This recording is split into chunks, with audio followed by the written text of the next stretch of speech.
Just a heads up, this one's going to be heavy on the talking this time. Well, hey gang, here's an old Martin. This is a D-18 from 1961, and it has been through all the wars and then some. This thing is basically a walking history of guitar repair techniques from the 1970s through today, and I thought it would be fun to look at this stuff and kind of get a feel for how repair philosophy has changed over the years. I mentioned in a recent video that guitar repair as a discipline is pretty young. It's connected with other instrument traditions, but it's distinct in a lot of ways. The violin family has its own thing going on that stretches back a couple hundred years, and the practitioners there have a pretty solid set of rules and guidelines they follow.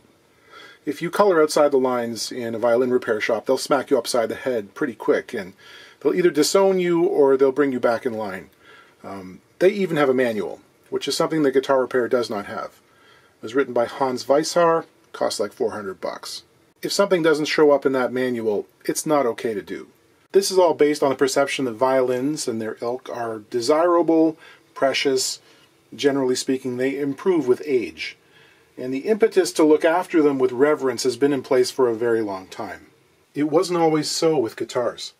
The idea of a vintage guitar is still really new. It's only within like the last 40 years or so. The market was driven by novelty. New models coming out every year, just like an automobile. You're conditioned to want the new thing because they put the fancy gadgets on it. And for a long time, getting a new and shiny guitar was seen as the rite of passage for serious players. You got that record deal? Go down to the shop, man. Get the new one. There was some appreciation for the old instruments, but by and large, it was subcultural. You know, there were certain segments of the musical population who gravitated towards the old things. The general buying public wanted a new guitar. So in the 60s, if a guitar got beat up, you might take it to the local mom and pop place, and they could glue it back together for you, but there wasn't yet a consensus as to what was okay to do. I think the goal, in a lot of cases, was to keep it playing for a couple of years until you could afford to buy a new one. Preservation was not really high on the list. It's not just the perception that's changed. It's also the technology. For instance, prior to the late 70s, there were serious challenges involved with fixing a guitar that were almost insurmountable to the average repair person, because the knowledge necessary had not yet been developed. American guitars were not designed to be easily taken apart in a way that the violin is. Repair was not a consideration in their design. This Martin has a couple of issues currently. It's had a lot more in the past. The intonation is off, and the owner is complaining that it doesn't want to hold its tuning. He'll get it right, and in a song or two it's slipped enough that he has to retune. He wants to know if we can do anything about that. So let's go through the litany of repairs and see if we can learn something here. To start off with, the soundboard has a number of cracks in it, which have been glued and maybe re-glued. These are quite dark. That often happens when wood like this spruce has been left open and exposed to the air for some time. It oxidizes and it gets darker, and when it's confronted by something liquid like glue, it really gets dark and it's thrown into relief. This is pretty typical for old cracks. I've shown a number of repairs in recent weeks, and I've mentioned that a truly invisible job is very, very rare for a crack repair. You almost always end up seeing it. In truth, it takes a lot of artistic ability to completely hide a crack, and often it's a matter of time rather than just intent. You got a $60 glue up, or you've got, something that's going to take all day long, a full day's worth of labor to disguise. Most luthiers don't want to devote that chunk of time. Most owners can't afford it, so it's usually got to be a really special instrument. Sometimes you'll see invisible repair pictures online, and when you do, ask yourself if the light seems to be coming from a different direction in that after shot, because that can make a big difference. There's a crack. Oh, doesn't look so bad. The finish on the soundboard is very worn, of course, and I'm not sure it's entirely original. It may have had some overspray at some point. Actually, if you look at the cracks in raking light, you can see a shinier stripe of lacquer along each of those. This bridge has come loose at some point in the past and it's been re-glued. Surprisingly, it doesn't seem to have been cut down in height at any point, trying to lower the action on something where everything else has been done. But I can pick up evidence around its outline. Little tiny scuff marks, little bits of squeeze out here and there that aren't from the factory.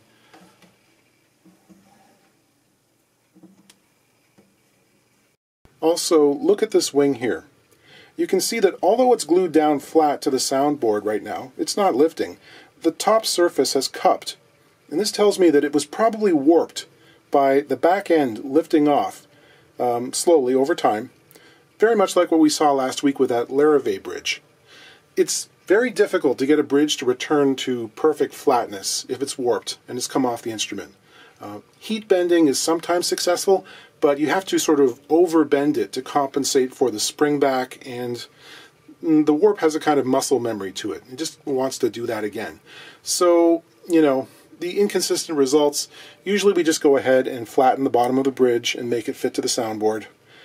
You could come back afterwards and use scrapers and sanding to try and flatten the top of the wing as well. You're thinning it out at that point, and you've probably already thinned it out some. You know, when you're doing the flattening process on the bottom, it gets too thin. And to be honest, most people don't care. And on the treble side, the wing seems a little thinner than usual, probably as a result of this flattening process. A nice byproduct of sanding the base of the bridge is that it also lowers the saddle height a little bit.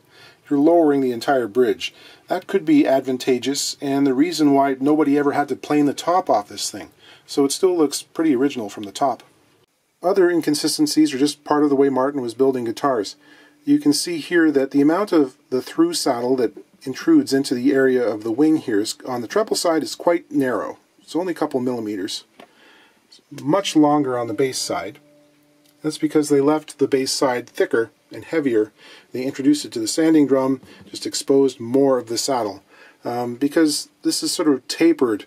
It's radiused and tapered more on the treble side to kind of mirror what the saddle looks like when it's been set up properly. So even though it looks symmetrically unbalanced, it's right. This guitar seems to have had 2 neck resets. Old-time ones, not the current method.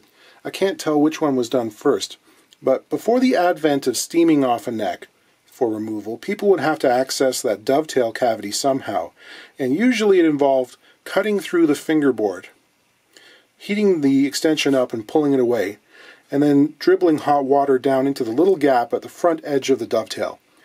And usually this cut was made right at the body fret, and we can probably see it if we look close. You can sort of see it there. I can feel it too. And I wonder what happened to the 15th and 17th fret dots. Those have gone missing somehow. Now I blame all this on Irving Sloan, who wrote a number of books on guitar construction in the late 60s and early 70s, including one on guitar repair. He went to the Martin shop and a couple other places. And in that book it demonstrated this. That book was basically the only thing available on guitar repair for at least a decade. So people picked up on it. And the body joint is absolutely the wrong place to make this cut, by the way. You end up with 2 loose pieces, unsupported, and even when you re-glue them, you've got a potential hinge point right here where the tension is focused and the guitar wants to fold up. So, I mean, you'd be far better off making that through cut a few frets down, say at the 12th fret, so when it comes time to re-glue stuff, you've got support under the fingerboard, and it's less likely to fall apart again. Looking at the heel, it's a little smaller than normal, and there's a thick accumulation of glue and or filler material of some description packed into the space between the heel and the side of the body. You don't see this on Martin guitars from the factory. They finish the body, they finish the neck, and the two are brought together. Gibsons, of course, they did the assembly first and then sprayed afterwards, so there's always a heavy coating of material in this corner here, but not on Martins. The other neck reset is almost more interesting. At some point along the line, someone came up with what they figured was an elegant solution that didn't involve cutting through the fingerboard, and this is called slipping the back. What happens is the binding on the back is loosened around the perimeter of the body to a point that's lower than the end of the neck block, usually somewhere in the upper bout region here, maybe as far down as the waist. That's done so you can get a knife in between the back and the interior lining. You loosen that area, and you also have to free the back from the neck block here. After you've done that, you can then take the neck and physically tip the neck block inwards, correcting the angle, improving it relative to the sides. This is not unlike early classical guitar construction or Baroque instruments where you have an integral neck block. The heel isn't separate from that block. They're one and the same, a Spanish-style heel. You get the geometry right, then you glue the back in place and it locks it in. So after you've glued the back on, then you have to replace the binding. If you're clever, you go ahead and you recut that binding channel so you don't have to scrape it down to the point where it's the thickness of a piece of paper. In this case, they did a pretty darn good job. Gets a little thin up here, but you know, that it's what it is. Considerable pinging going on. On the inside here you can see the lake of hide glue that was used during the reinstallation of the back. It's around the neck block as well. I'm not sure if this happened during the procedure or some other time, but 2 splits have appeared in the mahogany that ran down to the first back brace. Those have been shored up with 2 small circular cleats. And also the center reinforcement strip here, you can see that it has been cut away a little bit too from the block to provide some room to maneuver when that tipping procedure was underway. Here's another repair on the player's side at the waist. So this is a curved surface. That's real virtuoso stuff by comparison to some of the other things. It's a football-shaped insert to take care of what exactly? A hole of some kind? Pretty small. Maybe someone shot it with a BB gun, but it's pretty tight and it's well matched, and good job whoever did that one. The neck has been refretted at some point, but I think it was actually a partial refret. These ones down here above the body look original to me. They're around 80 thousandths. These ones are slightly wider, but not so much that you'd notice. Look at the fingerboard. It might be hard to see, but do you notice it? This has been thinned down towards this end.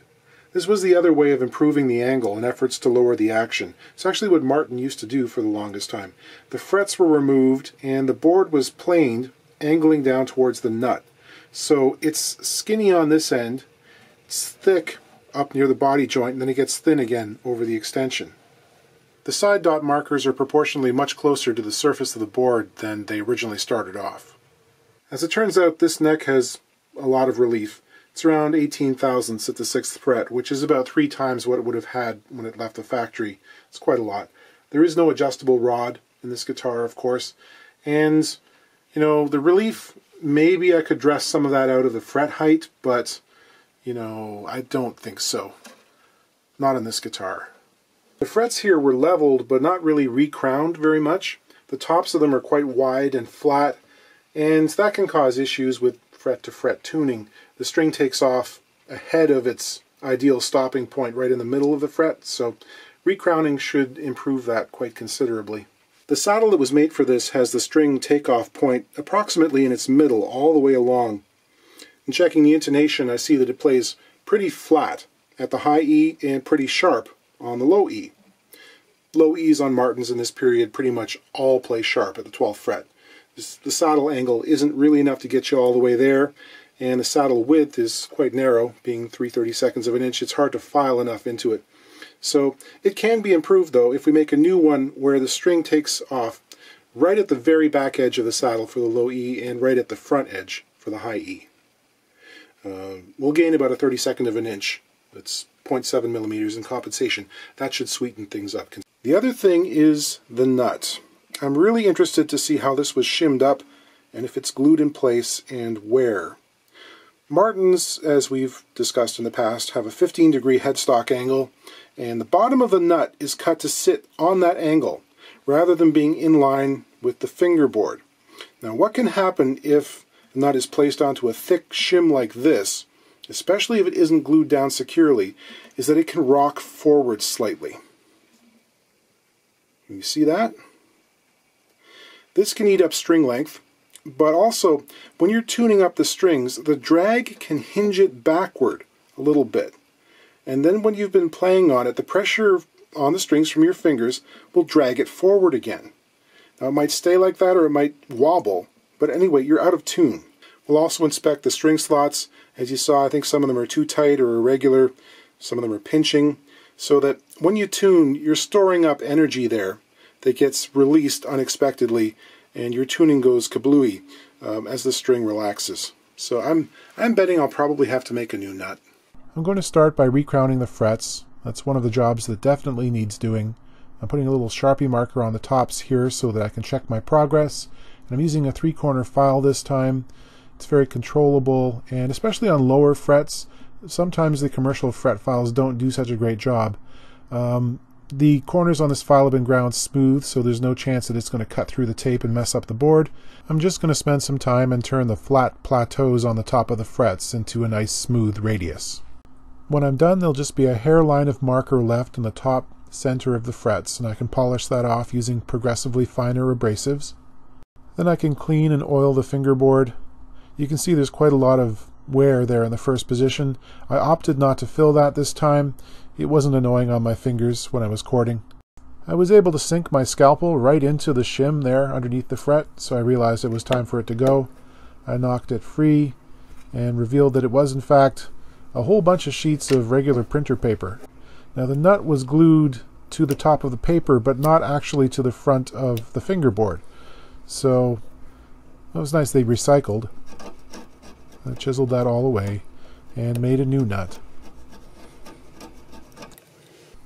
I made sure it was a good snug fit for the slot. Wasn't going to rock back and forth.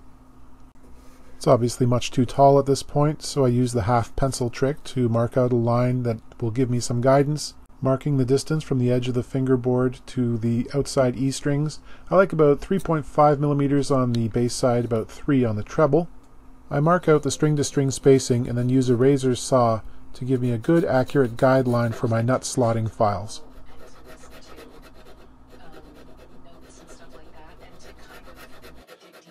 I'll dress off the excess material from the top of the nut and then use various abrasives to polish it until it gleams. Removing these old through saddles can be a real chore.